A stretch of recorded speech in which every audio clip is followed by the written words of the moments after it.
केंद्र सरकार द्वारा पारित कृषि विधेयकों को लेकर संसद के अंदर और बाहर विरोध के स्वर थमते नजर नहीं आ रहे।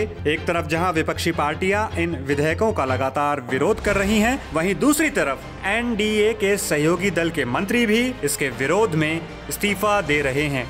अपनी ज़मीर की आवाज़ सुनते हुए पहले अपना इस्तीफा मैं दिता, उसके बाद पार्लियामेंट में जाके अपने किसान वीरां दी भैन बन के धी बन के इस ऑर्डीनेंस के खिलाफ उन्होंने आवाज़ बन के मैं आवाज़ उठाई। असी दोनों ने विरोध किया है तो हुण एक लंबे संघर्ष की शुरुआत है कि किसानों की शंकावां दूर करने वास्ते मोढे दे नाल मोढा लगा के जिथे वो बैठणगे उन्होंने नाल बैठांगे तो उन्होंने नाल मिल के लड़ाई लड़ांगे।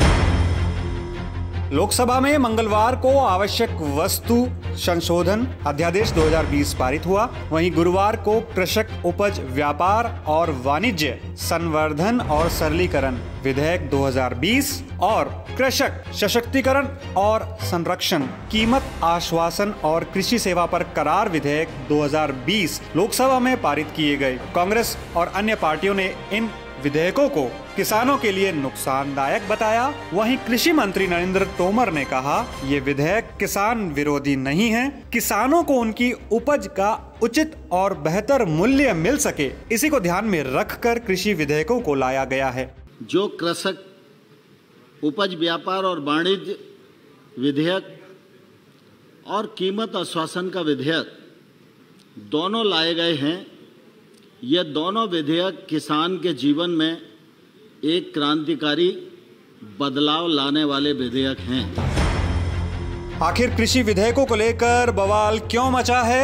लोकसभा में पारित कृषि विधेयकों का किसानों के साथ पॉलिटिकल पार्टियां विरोध कर रही हैं। किसानों को सबसे बड़ा डर इस बात का है कि जैसे ही ये विधेयक पारित होंगे, इससे न्यूनतम समर्थन मूल्य प्रणाली के खत्म होने का रास्ता साफ हो जाएगा और किसानों को बड़े पूंजीपतियों के सामने दया की भीख मांगने के लिए मजबूर होना पड़ेगा। खुद भाजपा के सहयोगी दल के मंत्री भी इन विधेयकों का ऊंचे स्वर में विरोध कर रहे हैं। यही वजह रही कि एनडीए को समर्थन दे रहे अकाली दल की हरसिमरत कौर बादल ने केंद्रीय खाद्य संस्करण मंत्री पद से इस्तीफा दे दिया। उनका इस्तीफा मंजूर कर लिया गया और कृषि मंत्री नरेंद्र सिंह तोमर को इस विभाग का अतिरिक्त कार्यभार सौंपा गया। देश में नरेंद्र मोदी जी प्रधानमंत्री हैं और नरेंद्र मोदी जी के रहते हुए न तो कभी गांव गरीब किसान का आयत हुआ है और न ही आने वाले कल में होगा।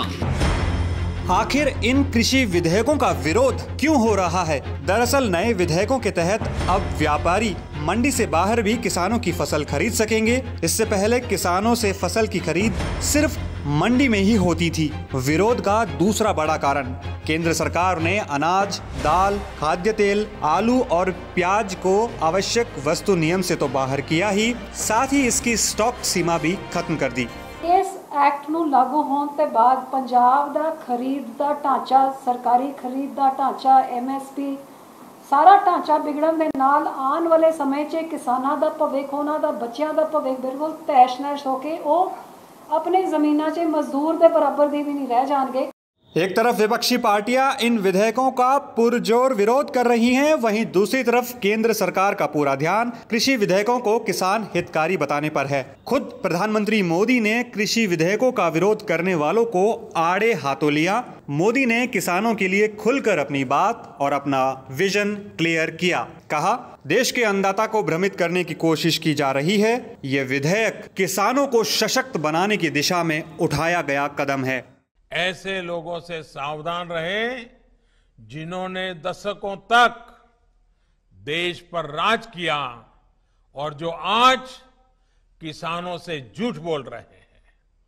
वो लोग किसानों की रक्षा का ढिंढोरा पीट रहे हैं, लेकिन दरअसल वे किसानों को अनेक बंधनों में जकड़कर रखना चाहते हैं। 21वीं सदी में भारत का किसान बंधनों में नहीं, भारत का किसान खुल करके खेती करेगा, जहां मन आएगा अपनी उपज बेचेगा, जहां ज्यादा पैसा मिलेगा वहां बेचेगा। किसी बिचौलिए का मोहताज नहीं रहेगा। देश का अन्नदाता किसान, जिसके लिए आजादी से लेकर अब तक कई घोषणाएं की गई, कई वादे किए गए, सरकारें आईं और गई, लेकिन अन्नदाता के जीवन को बेहतर बनाने की दिशा में ठोस कदम उठाए गए हों, ये कम ही देखने को मिला है। ऐसा हम इसलिए कह रहे हैं क्योंकि यदि सही मायने में किसान खुशहाल जीवन जी रहा होता तो देश के किसी भी कोने से किसान के आत्महत्या करने की खबर न आती। किसान और विपक्षी पार्टियों के नेता विरोध कर रहे हैं, उन्हें अपने विचार प्रकट करने की स्वतंत्रता का अधिकार है। सरकार नियम कायदे कानून बना रही है, ये उसका काम है, लेकिन इन सब के बीच इस बात का जरूर ध्यान रखा जाए कि अपने अस्तित्व को मिटाने से बचाने में जुटे किसान की उम्मीदें हर बार की तरह इस बार भी दम न तोड़ दें। शुभ 14 न्यूज़ के लिए दीपेंद्र सिंह नरूका की रिपोर्ट।